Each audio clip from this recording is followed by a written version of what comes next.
Marta, te damos el micrófono. Vamos a comenzar la mesa 20 del Congreso. Gracias, Paulina.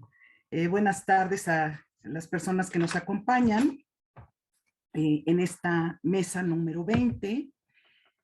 Quiero agradecer al público que escogió acompañarnos en esta mesa y hacer una mención especial porque tenemos a alumnos de la Universidad Intercontinental que están escogiendo esta mesa también, y también quiero hacer una mención especial al grupo de enfermería 431 del Instituto de Ciencias y Estudios Superiores de Tamaulipas, que también nos están acompañando.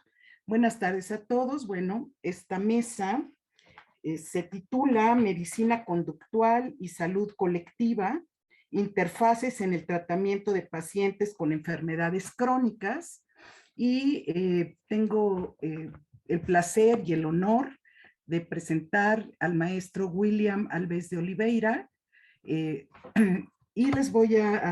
lo voy a presentar con una semblanza pues sucinta, pero para que ustedes vean el profesionista que es él. Él es doctorante en educación, maestro y psicólogo por la Universidad Tiradentes de Brasil. Es psicoterapeuta cognitivo-comportamental en consultorio privado. Es profesor e investigador de tiempo completo de la Universidad Intercontinental, coordinador de investigación de la División de Ciencias de la Salud, también en la UIC, coordinador del equipo de investigación internacional en salud colectiva y medicina conductual, miembro del Comité Hospitalario de Bioética de la División de Ciencias de la Salud de la misma universidad, autor y coautor de varios artículos científicos en el área de la salud, y en las estancias de investigación por la Facultad de Medicina de San Carlos, Guatemala, y tiene maestría en Sociología de la Salud en la Universidad Autónoma del Estado de México.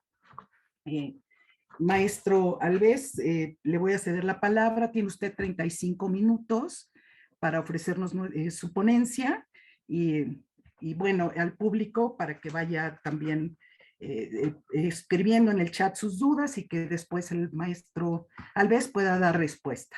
Gracias, maestro. Adelante. Muy buenas tardes a todos. Pues, Marta, es un gran gusto, la verdad, y estoy muy contento en poder estar aquí hoy en el Congreso Internacional de Psicología, de las Interdisciplinas, y quiero agradecer, ¿no?, la invitación del Colegio Internacional de Educación Superior, principalmente por medio de mi querida colega aquí, Marta Valenzuela. Felicito também a todos meus colegas que pude estar aqui também observando, né, os colegas de las mesas do dia de hoje. El Fernando Aguilar, que acaba de apresentar aqui tema pues, tão importante, né, e tão necessário e fundamental para nossa profissão, para nossa disciplina. O tema que vou platicar acerca né, de las interfaces aí com a psicologia es uno de los temas que hemos discutido bastante en mi equipo de trabajo con mis estudiantes, que es parte de un equipo de investigación y prácticas clínicas, donde utilizamos muchísimos aspectos de la medicina conductual y de la salud colectiva. Para esta presentación no voy a utilizar diapositivas, voy a estar aquí discutiendo. Ustedes también pueden poner sus comentarios aquí, voy a estar un poquito atento también para ir sacando dudas también durante, si es necesario, o si no, dejamos todo al final.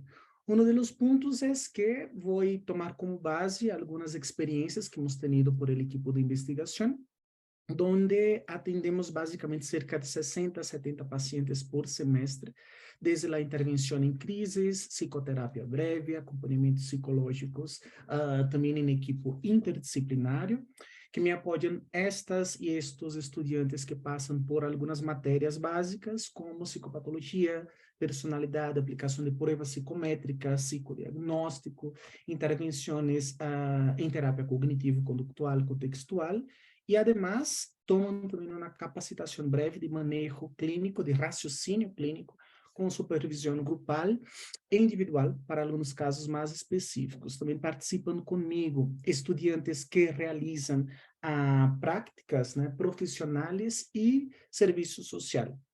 Incluso temos um modelo de intervenção desenvolvido e focado em desregulação emocional associado a casos de pacientes ansiosos, casos de sintomatologia ansiosa e depressiva, que estamos em etapa de finalização do manual, que mais ou menos um protocolo para um manejo de terapia breve grupal. Uno de los puntos principales es qué es, ¿no?, la medicina conductual. Creo que muchas personas tienen más o menos una idea de lo que tratamos en medicina conductual, pero vamos a profundizar y aquí les traigo tres definiciones que son las más aceptadas por el ámbito científico. La primera definición que tenemos es de Schatz Weiss, aproximadamente de 1977, que entende que a medicina conductual é um campo interdisciplinar que está relacionado com o desenvolvimento e também a integração de conhecimentos das ciências, tanto as ciências biomédicas quanto as ciências conductuais.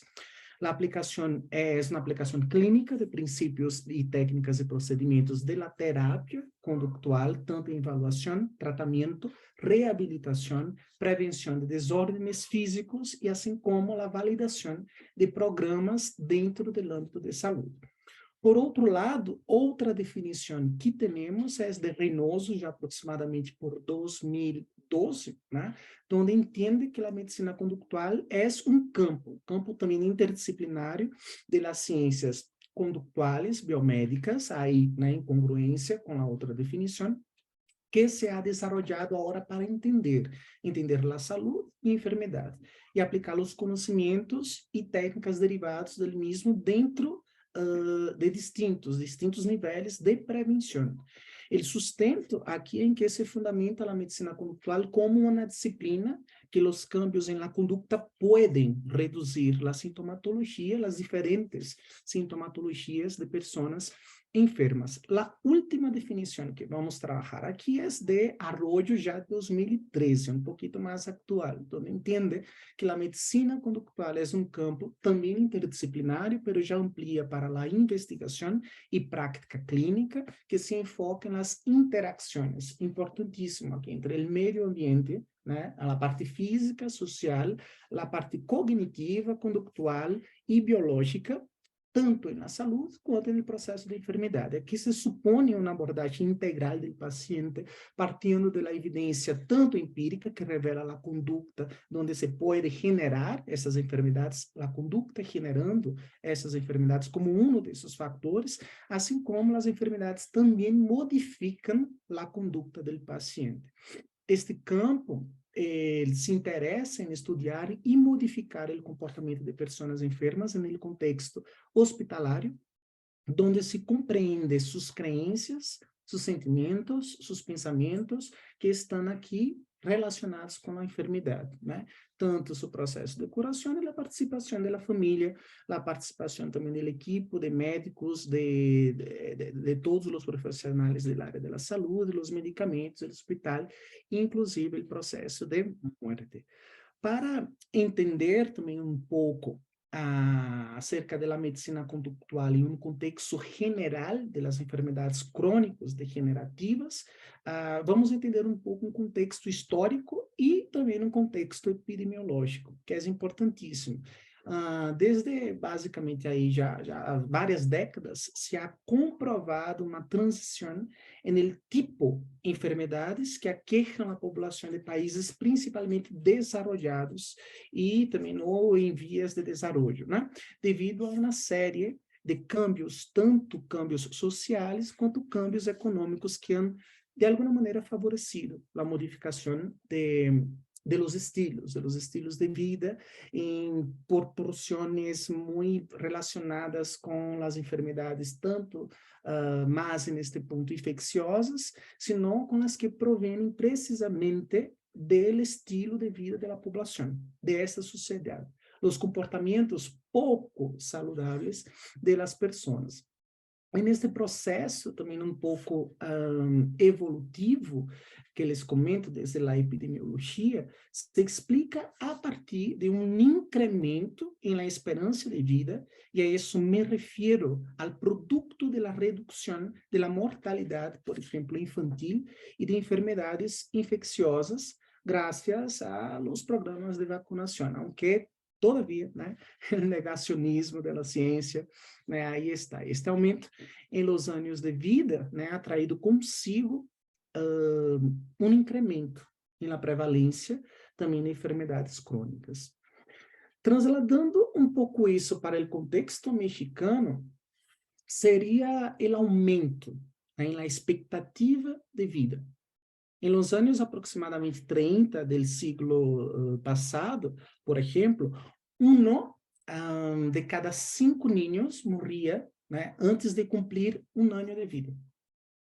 E a metade das mulheres adultas falecia antes de los 35 anos de idade. Essa estimativa, por exemplo, um pouco mais cercana aqui à atualidade, segundo a Secretaria de Saúde de México, 97% de los recém-nascidos alcança seu primeiro nível de vida. E a maioria das mulheres podem também chegar a viver quase 80 anos, né?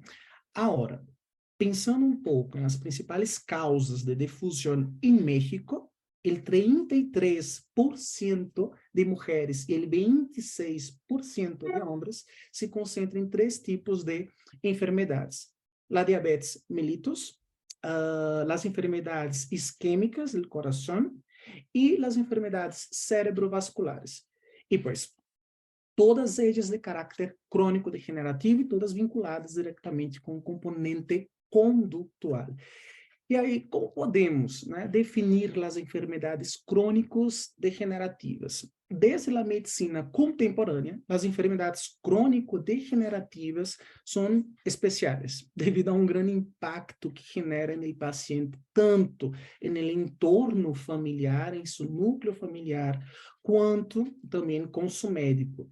Además, também vamos considerar aqui que conlleva amplias repercussões, tanto em um âmbito social, psicológico, econômico e laboral de este paciente, né? O personal sanitário. Además, vamos considerar a necessidade deste paciente ajustar suas aspirações, né? Suas expectativas, seus sonhos, suas metas, seus estilos de vida, e em muitas ocasiões também algo que involucra este paciente é ter que lidar com a relação com seu emprego, como se queda a partir desse processo de enfermidade. Se vamos caminhar um pouquinho mais para a atualidade, essas enfermidades são uma das principais causas de discapacidade, né, que temos atualmente, das repercussões também de cuidados e gastos relacionados com o serviço de saúde, onde temos aí um pequeno porcentagem, né, da economia, né, destinada a isso. E se vamos falar de saúde mental, em muitos momentos, né, se não recordo, está menos de 5% aí destinado ao cuidado da saúde mental. Pero bueno, agrega que cerca de 2,5% da população mundial apresenta algum grado de dependência devido às enfermidades crônicas, né? E isso, de alguma maneira, se vocês observam aí desde 2012, a Organização Mundial da Saúde já havia comentando, pero hicimos muito pouco, né? Todavia, acerca de prevenção e promoção. Talvez não diria muito pouco, né? Pero foi insuficiente, melhor, né? Este contexto, pensando outra vez aqui em México, um autor que é Córdova, em 2008 aproximadamente, ele explica que as enfermidades crônicas implicam um reto para o sistema de saúde, né? Fatores como a grande quantidade de pessoas afetadas, como vimos aqui por las estadísticas, a crescente contribuição à mortalidade general, né, de nosso país, que são a causa mais frequente de incapacidade também prematura, né? E, por último, vamos considerar a complexidade e o elevado custo de tratamento, né? As enfermidades crônicas são o resultado de fatores múltiplos, em especial do caráter social, que involucra cambios epidemiológicos, demográficos, de meio ambientes, relativos tanto à moda, aos modos de vida, quanto também ao estilo de vida das pessoas. Entender isso e a partir desta modificação também na compreensão de saúde, que temos aí conceito já muitíssimo mais ampliado que o que tínhamos há anos, né? Se ha também traduzido em algumas políticas de intervenção, políticas também de tratamento durante o século passado, com o cambio do conceito também de saúde, onde sofre uma série de cambios importantíssimos a nível conceitual, como com respeito aos determinantes e aos fatores, né, que temos que involucram o entendimento e a compreensão de saúde. Uno de los mais importantes, né, ha sido poder trasladar sua definição de ausência de enfermidades, né, al de completo bem-estar físico, emocional e social. Né? É justamente a partir de isto que o foco de atenção deixou de centrar-se solo em la evitação da enfermidade, senão que agora, no contexto atual, se trata de desenvolvimento, né, e principalmente de promoção de saúde.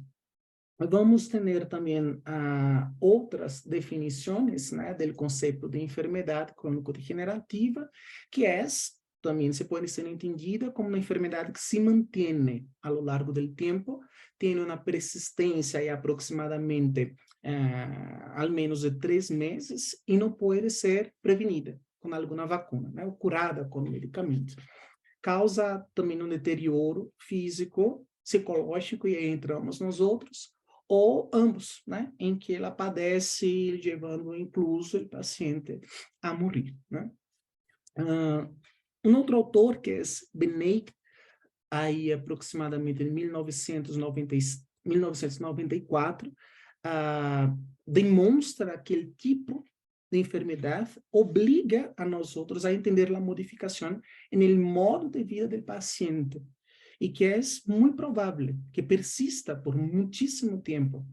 Algumas enfermidades, né, crônicas, elas também são entendidas como aquelas que conllevam cambios, que são cambios irreversíveis na vida das pessoas, apresenta de alguma maneira flutuações entre sintomas, né, próprios que são da enfermidade e aqueles que são relacionados com efeitos secundários, né? Estas integrações criam alguns patrões de enfermidade que requerem um manejo complexo e, em muitos casos, interdisciplinário. Em muitos casos, não basicamente, em todos os casos, interdisciplinários, además de que os tratamentos têm resultados parciais, né? Ou resultados, às vezes, para o paciente entendido como um resultado ambíguo, por o que acaba generando uma incertidumbre acerca do prognóstico desse paciente. Se pudermos aqui pensar, visualizar um pouco a diferença, né, de padecimento agudo que requer cambios temporais no estilo de vida, as enfermidades crônicas têm uma evolução que pode ser muito larga, né, no tempo, e generalmente implica anos, né, o qual de alguma maneira e idealmente deve estar acompanhado de cambios que são cambios permanentes, cambios duradeiros, tanto no estilo de vida deste paciente, e a lo que me refiro aqui é que deve de implicar em cambios que sejam prolongados ou de por vida, no modo, no estilo de vida desta pessoa, da família que acompanha esta pessoa, e además necessitamos considerar la de ameaçar diretamente a vida do paciente, né? Outro autor, que é Witte, em 2001, comenta que um de seus escritos, em um de seus escritos, que el tener um prognóstico incerto, assim como a elevada incertidumbre, acaba sendo os principais fatores que se encontram associados à presença de problemas psicológicos, com enfermidades crônicas, independente do tipo de padecimento que traiam.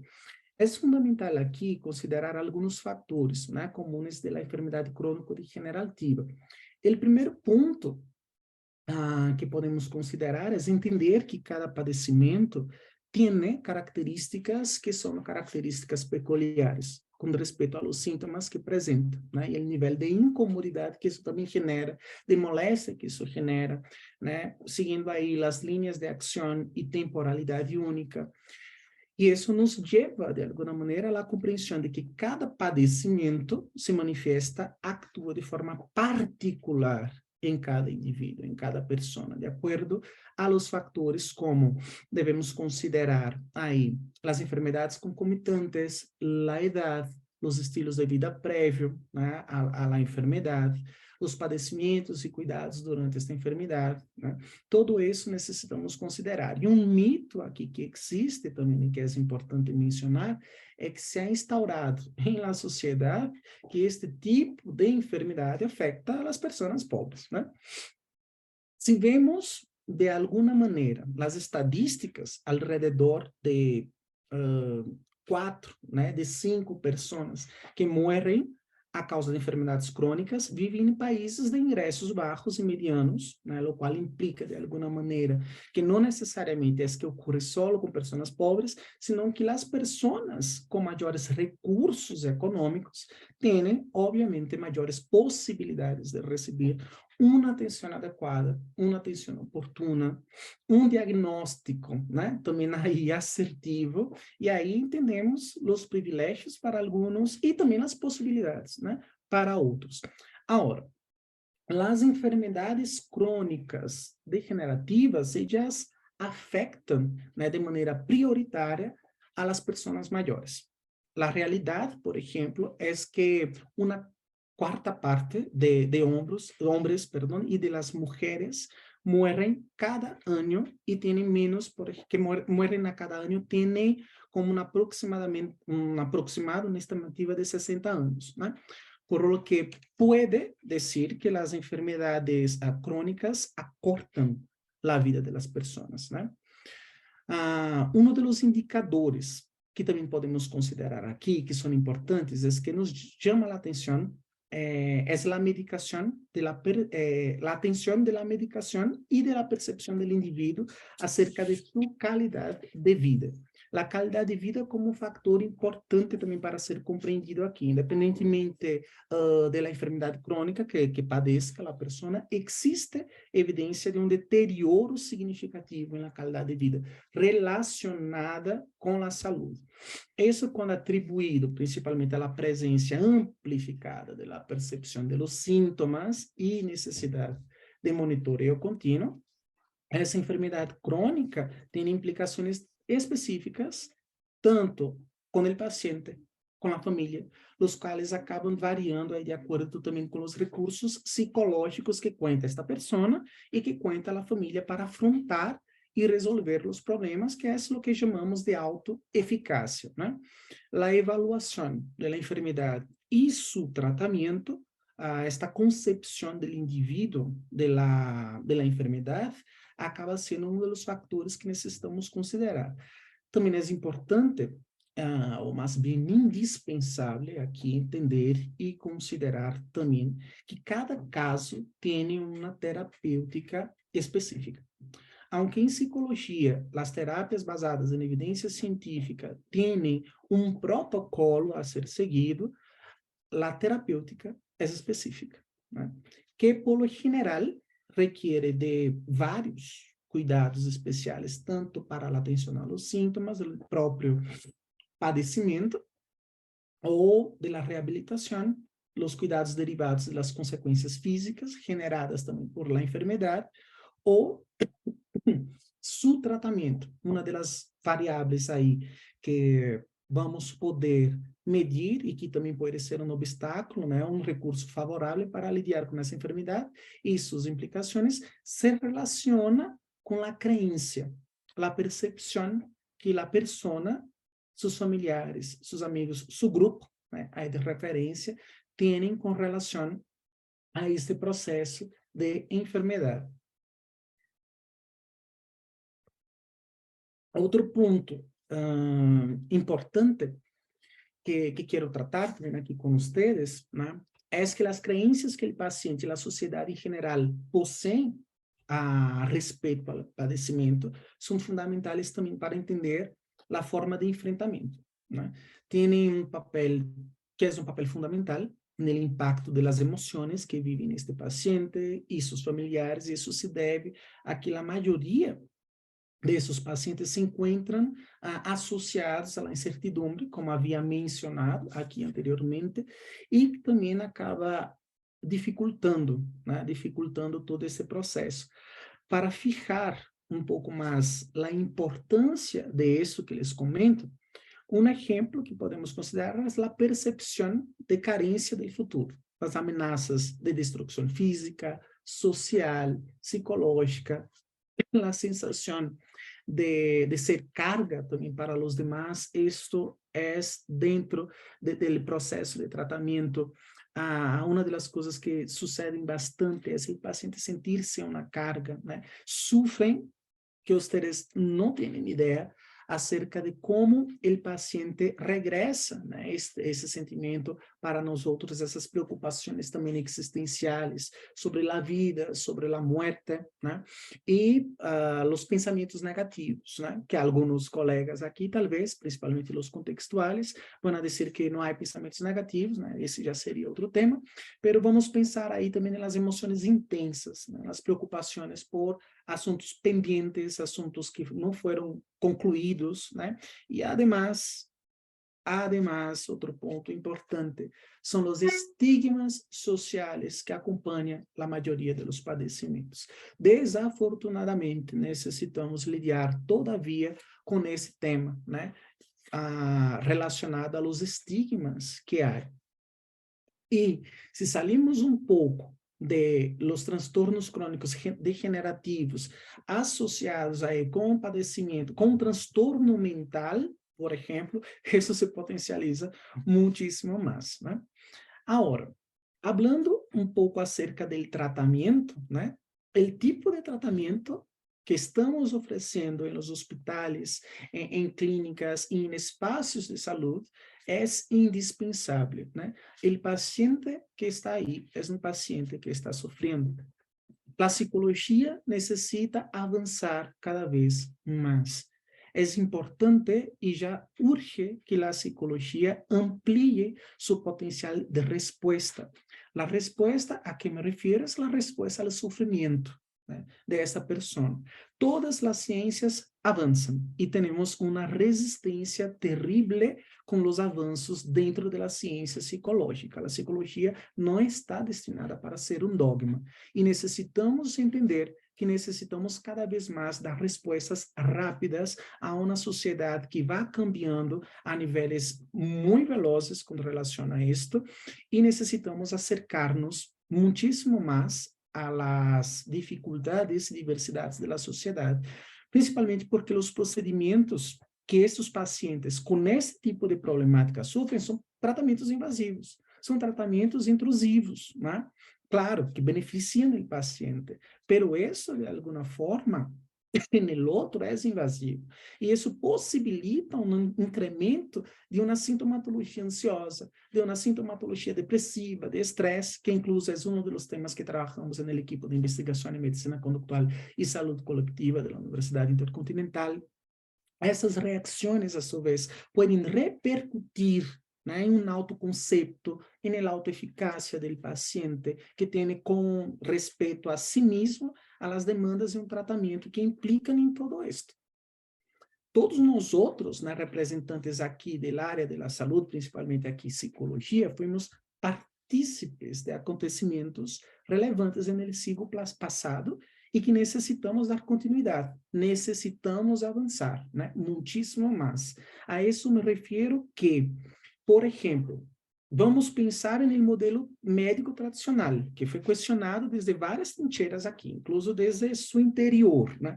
As causas de morte também cambiaram e se começou a reconhecer a importância da conduta em adaptação da enfermidade. En este espacio del tiempo se volvió un campo fértil, creo que la palabra aquí en español, para proponer y realizar actividades técnicas que puedan ser inovadoras, que puedan ser compatibles con las otras áreas de la salud, particularmente aquí la psicología, y vamos a hablar un poco más de mi área de actuación, que es el modelo conductual. Dentro de um pequeno contexto aqui mais histórico, a medicina ela desenvolve seu modelo de trabalho bajo, primeiro, a lógica. Vamos observar o avanço aí, né? De causa-efeito. Os malos espíritos se introduzem ao corpo e se posicionam dentro del mismo, né? A labor del sanador estriba em sacar, alejar, eliminar os malos espíritos. Com o passar do tempo, bajo a teoria microbiana, né, de la enfermedade, o germen patológico ingressa ao corpo e se produz a enfermedade.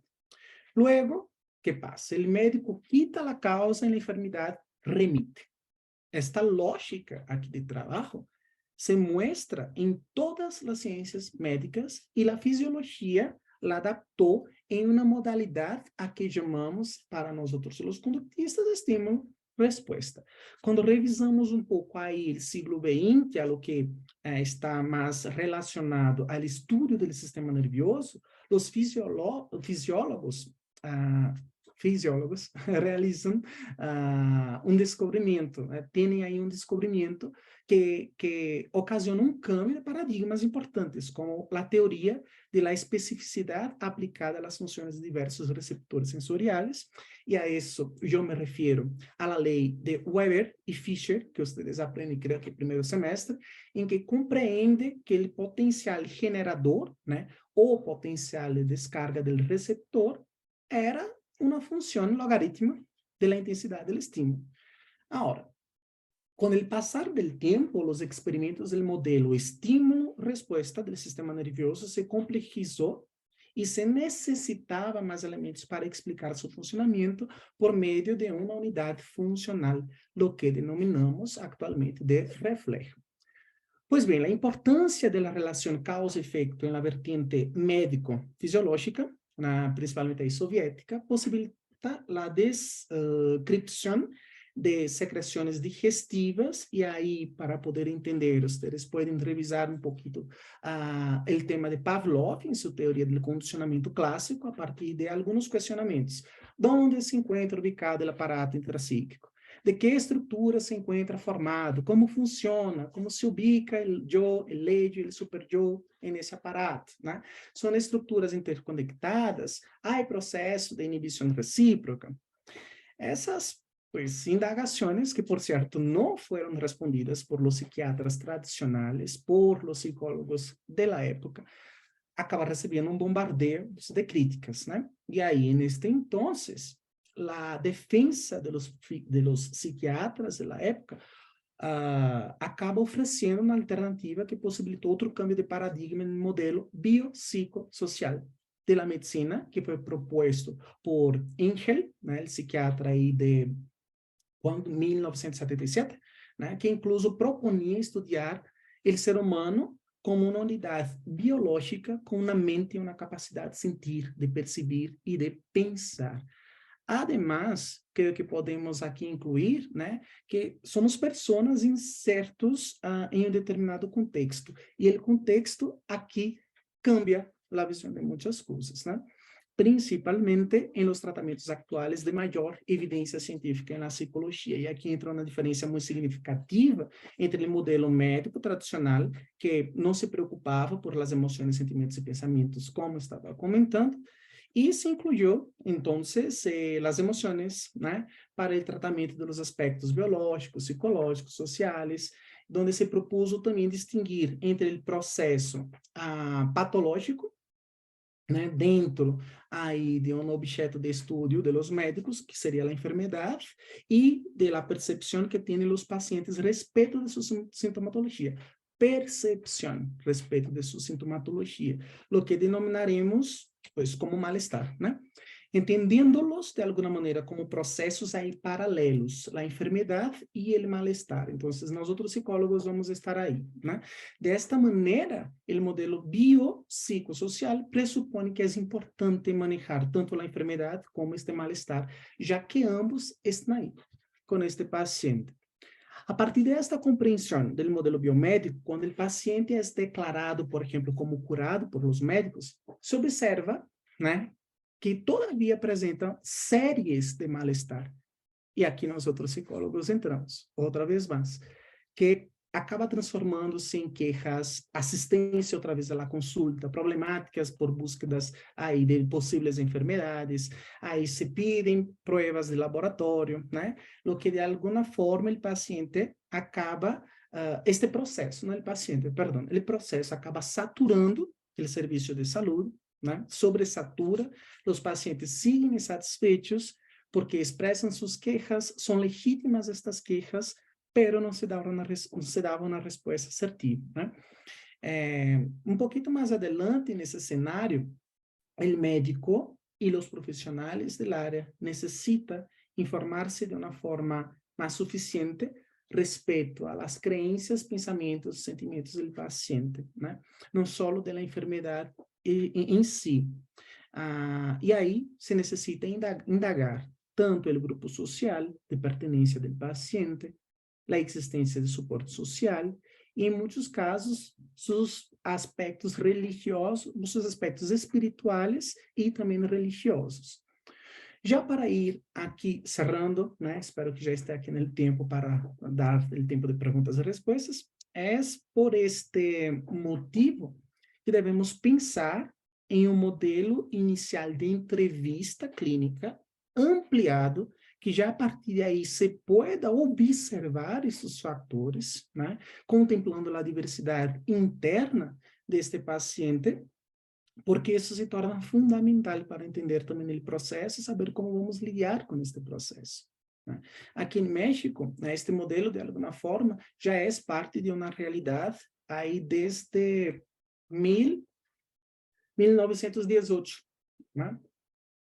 Lo que necessitaremos todavia também adaptar-nos cada vez mais aos cambios do contexto atual. Aqui, como conclusão, para pensar um pouco, né, desde a saúde coletiva da população, das disciplinas como a medicina conductual, nos possibilita ampliar uma mirada a todos os aspectos, elementos da psicologia, e dar respostas que sejam assertivas, respostas que sejam eficazes, respostas que sejam assertivas a um tema que é uma realidade e que podemos, enquanto psicólogos, aportar a esta sociedade dentro desses passos, desde a medicina conductual, desde a saúde coletiva, né? A ideia desta plática de hoje não é somente adquirir o conhecimento acerca da medicina conductual e saúde coletiva, é uma chamada aí de atenção de nossa importância e estar à altura de outras ciências. Às vezes, né, somos na psicologia, parece que a psicologia é muito tímida, né? Não se posiciona, não defende seu espaço. E esse é um ponto importante porque queda para outras pessoas, para outras estruturas que não têm o conhecimento, que não têm a capacitação, como comentava nosso querido Fernando anteriormente, né? Capacitações aí de qualquer forma, outros profissionais assumem nossa responsabilidade, nós outros não. Quedamos aí com medo de um diagnóstico, quedamos com medo de um procedimento, não sabemos o que fazer, e isso dentro da psicologia é urgente, necessita diminuir para que podamos acercar-nos às necessidades reais da sociedade e posicionar-nos como ciência, como psicologia, de uma maneira que se acerca às necessidades emocionais do paciente, às necessidades conductuais do paciente e fomentar a mirada ampliada de saúde para a parte psicológica, el ser como um todo e nós outros também como protagonistas, como profissionais importantes dentro do âmbito da saúde. Não aparte, não abaixo de uma pirâmide de hierarquia, pero em paralelo, para poder dar respostas a uma população que sofre. He observado que temos aqui algumas perguntas e, Marta, passo a palavra. Muchas gracias, William. Muy interesante tu plática, te agradezco mucho en nombre del CIES y también el mío propio por esta plática que nos das y esta orientación bien interesante que surgen preguntas aquí en el público. Catalina García Bustos te está diciendo, maestro Oliveira, Dentro de contextos socioeconómicos muy afectados, esta metodología conductual podría ayudar en forma grupal no solo a niños enfermos físicamente, sino a aquellos de escuelas públicas provenientes de mucha violencia familiar. Catalina, muchísimas gracias y eso es fundamental. Qué bueno que me haces esa pregunta como la primera porque el equipo de investigación a que hago parte, inclusive está aquí una de las personas que me apoyan, la estudiante Jonoe y también Gregoria, creo que están por aquí, son estudiantes que me ayudan bastante en una fundación que se llama Ronald McDonald's, ¿no? Las cajitas ahí felices que ponen la monedita cuando van a comprar sus hamburguesas de McDonald's, ayuda de verdad a una fundación a nivel nacional e internacional que recibe niños con diferentes tipos de enfermedad. Lo que tenemos ahí de más sencillito son niños con cáncer, ¿no?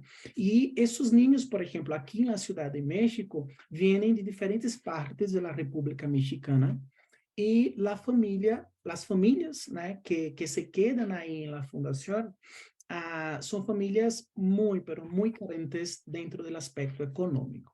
Son familias que vienen a hacer tratamientos aquí en los hospitales, en los institutos de la Ciudad de México, para poder ofrecer el mejor tratamiento a sus niños y ellos no tienen condiciones de donde quedarse, la fundación da este lugar para que ellos se queden durante todo el tratamiento. Si es un día, si es un año, va a depender. Y ahí estas personas se quedan. Entramos nosotros desde las técnicas y teorías cognitivas conductuales. ¿Por qué a partir de esa perspectiva? Porque vamos dentro de un foco, dentro de un objetivo, dentro de una estructura que ya identificamos, ¿no? Si estamos hablando de un aspecto emocional, trabajamos una regulación emocional. Si estamos no aspecto de uma estrutura cognitiva, estamos falando de uma reestruturação cognitiva. Conductual, técnicas conductuais, de sensibilização, de exposição, etc. São modelos muito breves, muito pontuais e que, desde o âmbito científico, já ha demonstrado seu nível de tanto eficiência quanto de eficácia, né? A isso me refiro que é oportuno e é duradouro as respostas que damos a esses pacientes e temos muitíssimo pouco tempo.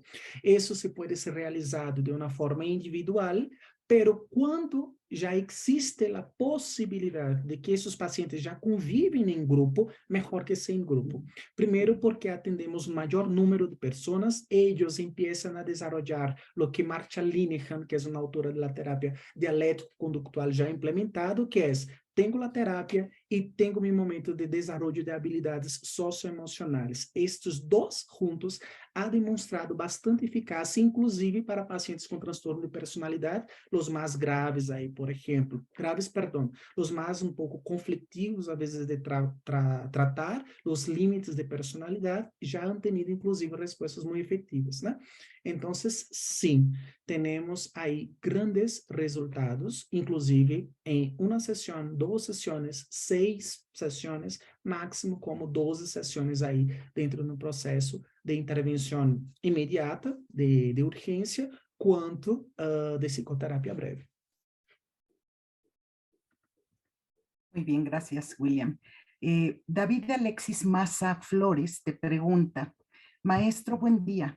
Sabemos que las emociones afectan o influyen en nuestra salud física, pero, por ejemplo, como usted dice, el paciente que está enfermo sufre.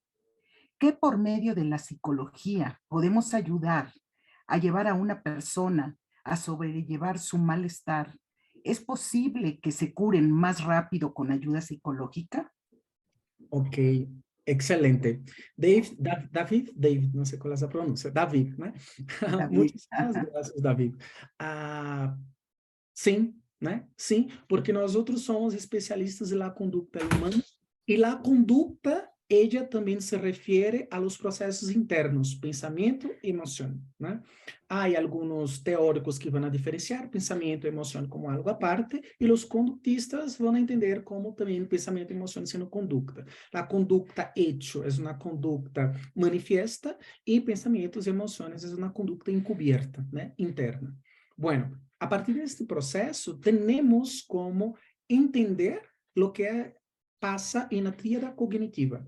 ¿Qué es esto? mi relación conmigo mismo, mi relación con el otro, mi relación con el mundo. Como mi percepción realista o distorsionada afecta mi manera de pensar y eso está relacionado con esquemas cognitivos desde la infancia, como yo estabelezco na fronteira de contacto desde mis momentos iniciales de la infancia, que acaba sendo reforçados, acaba sendo internalizados e isso acaba utilizando como tipos de aprendizagem específicos, onde isso se incrementa em vários momentos aí ou pode ter um processo de decrementar esta conduta. Sin embargo, o que isso vai suceder é que a partir desse aspecto muitíssimo mais interno, que é uma analogia que seriam placas tectônicas aí, que não se estruturam e que necessitamos estruturar dentro do paciente para dar esta base sólida. Se há uma estrutura que está muito debilitada, não nos quedamos aí, né? Já está. Às vezes utilizamos a psicologia com esse aspecto de querer clavar-nos aqui na estrutura debilitada. Existe um panorama de possibilidades dentro do outro lado. Agarramos isto, fortalecemos isto e ampliamos para unir essas placas tectônicas e dar uma base. A partir disso, construímos, que são as crenças nucleares, crenças de suposição, crenças regras que partem de um ponto um pouco mais mediano aí da estrutura psíquica desde o que compreendemos cognitivo-conductual. Isso implica na percepção realista ou distorcionada, que pode ser pensamentos congruentes a esta percepção ou distorções cognitivas, distorcionam essa percepção da realidade. Isso afeta a minha maneira de pensar, isso involucra reações a 3 níveis, emocional, fisiológico e conductual. Uma vez que eu entendo qual é a estrutura aqui que está afetada, toco nessa estrutura. Não necessito entrar em toda a vida do paciente. É aqui. Observo, hago a medição oportuna e hago a intervenção aqui. De uma forma que não é invasiva no paciente, que tocamos essa estrutura, modificamos essa estrutura e temos resultado em um menor espaço de tempo. E hoje a psicologia exige de nós respostas, né, para este paciente que sofre. E aí está uma das possibilidades dentro de várias áreas da psicologia que nos ajuda a entender esses pacientes.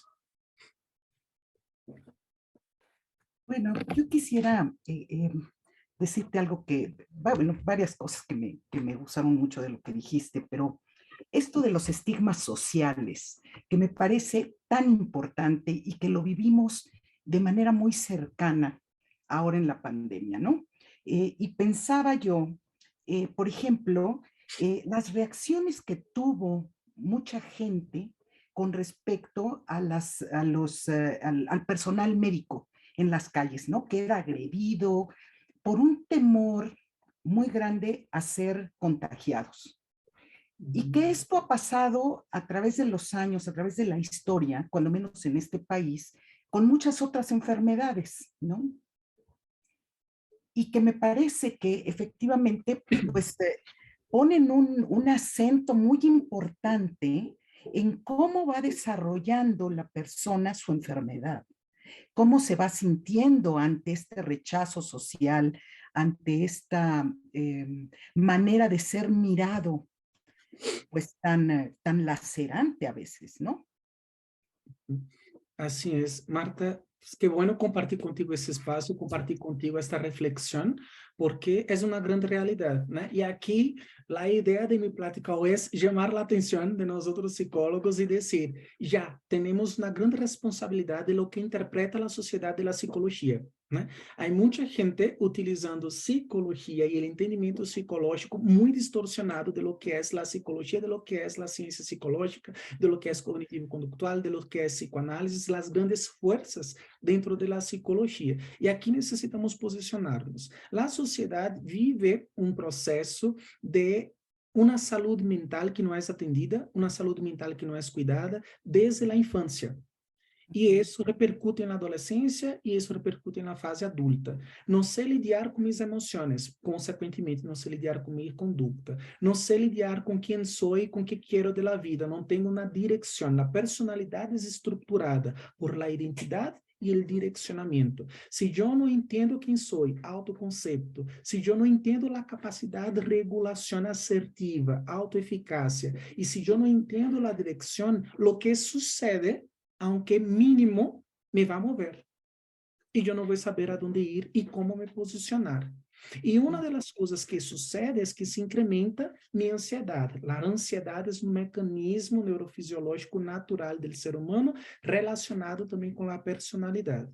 Então, se eu vivo essa incertidumbre, eu empiezo a poner-me ansioso, e uma das reações é mais agressiva, né? Como diriam meus queridos colegas psicoanalistas, entra todo um aspecto também da própria perversão, né? E aí, um dos pontos muito importantes, meus colegas às vezes dizem, ai, como ele cognitivo conductual habla de perversión, ¿eh? Voy aprendiendo, ¿verdad? Necesitamos ahí ampliar la mirada. Bueno, entonces, ¿qué sucede? Yo me vuelvo una persona más reactiva, una persona menos asertiva, una persona que no sé lidiar conmigo mismo, entra la tríada cognitiva, no sé lidiar con el otro y no sé lidiar con el mundo. Mi percepción ahí, después de esa placa tectónica que no está estructurada, vuelve una percepción negativa del mundo e surge em nós outros uma inflexibilidade psicológica. Esta inflexibilidade psicológica me deixa aqui, rígido, sem poder mover-me, sem poder sair deste contexto, e volvo reativo. Então, o que eu interpreto não é possível de confrontar, de valorar. É assim? Será que é desta maneira? Y vimos ahí, la vacuna, no, no se puede, no es, no, no es así. Espera, flexibilidad psicológica, no estamos trabajados en esto. Sabemos 1 más 1 que es 2. Algunos aquí sabemos un poquito de matemática, ¿eh? Pero de emociones ni siquiera ser nombrar. Quanto mais flexibilidade psicológica, como regular emocionalmente a fiebre, sim, né? Uma toalhita úmida, né? Um antitérmico, etc. Pero as emoções não. Então, Marta, eu vou mais por uma linha de necessitamos entender a saúde mental. E nós outros psicólogos necessitamos um processo de entendimento acerca de nós outros mesmos, de autoconcepto e de um processo terapêutico. Talvez não para um tratamento, mas ao menos um acompanhamento e um entendimento de quem sou e que quero e a onde vou. Claro. William, tenemos todavía unos minutitos, 5 minutitos, claro, para una última pregunta. Bueno, aquí te dice Mariano Delgado, excelente ponencia, me encantó, maestro Oliveira. Y David Alexis Maza, que te da las gracias también por tu ponencia. Y Diana Soto, que te pregunta, buenas tardes, profesor. Dada su amplia experiencia en la rama de la psicología, ¿cuál teoría y técnica le ha sido más útil en casos de tratar la complejidad de los trastornos de la personalidad, conductual, psicoterapia o la psicoanalítica? Ok. Hablando dentro de los aspectos de evidencia científica, de lo que podemos medir científicamente, hay una página de la APA, ¿no? Que é o DIV-12, e aí podemos observar, a partir de vários estudos, existe o que chamamos de pirâmide de evidência. Lo mesmo que necessitamos, por exemplo, para a vacuna do COVID, primeira etapa, segunda etapa, terceira etapa, quarta etapa, quinta etapa, para apresentar um modelo de psicoterapia válido, necessita passar por essas etapas. Dentro da psicologia, poucas escolas passam do primeiro nível de evidência.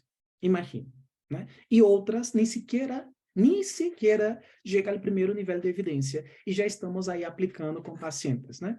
He visto, inclusive, modelos terapêuticos aí, né? Que não está funcionando com fulanito, né? Está funcionando com não sei quem. Se o William empieza a dizer aqui, venga na meu consultório e les aplico na vacuna do COVID porque eu lo hice, vocês vão vir? Não, verdade?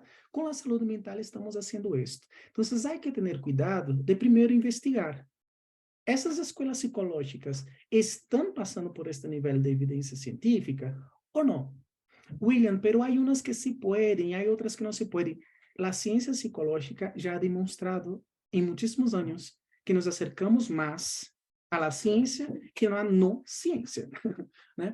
Então, sim podemos dentro das escolas psicológicas e demonstrando esse nível de eficácia. E aí passa o primeiro, que é quando um estudo de caso, William com o paciente estudou, pero aí todavia não é para ser aplicada. Passa por el segundo, onde William isso com o grupo, passa por um estudo de casos clínicos randomizados, se aplica um estudo de revisão sistemática e vai passando de níveis. É aí onde se requer, né?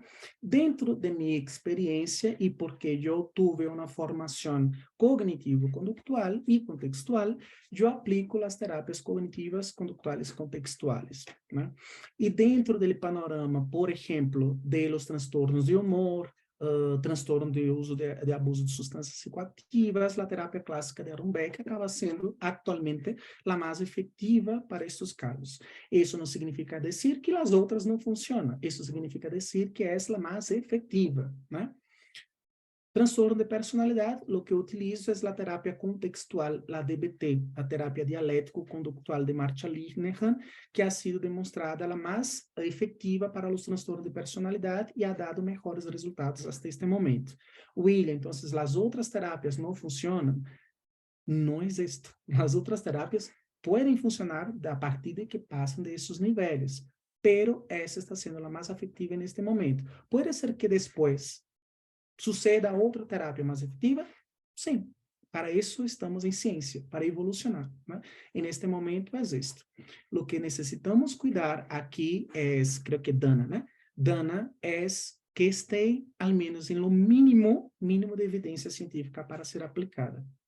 E mais que isso, é que o psicólogo, mais que técnico e que teórico, ele pueda implementar o raciocínio clínico, porque aunque o paciente tenha o transtorno de personalidade, pode estar associado também a um transtorno de humor. E o que está aí neste momento de maior necessidade de cuidado se é o humor e não se é a personalidade. Vai depender. E eu necessito de um raciocínio clínico para saber que vou aplicar, né? Se cognitivo-conductual a partir de Aaron Beck, se DBT a partir de Marcia Linehan, vai depender. Necessito ter um raciocínio clínico. Pero antes, por favor, investiguem níveis de eficácia, né? Paciente não é ratita de laboratório, que aplico a ver se, a ver que. Não, paciente não existe. E há teorias de 1900, não sei quanto, que estamos aí, né, cada vez mais ampliando. E não teoria que surge com a ideia de que, é assim, e aí está. Né? Tener cuidado com isso. Muchas gracias, William, por tus respuestas y por tu atención al público. Pues con esto damos por terminada esta mesa número 20. Nuevamente te agradezco, William, y le cedo la palabra a la maestra Roxana Aide Díaz Navarrete, que va a moderar la mesa siguiente de esta aula virtual. Gracias a todos, buenas tardes.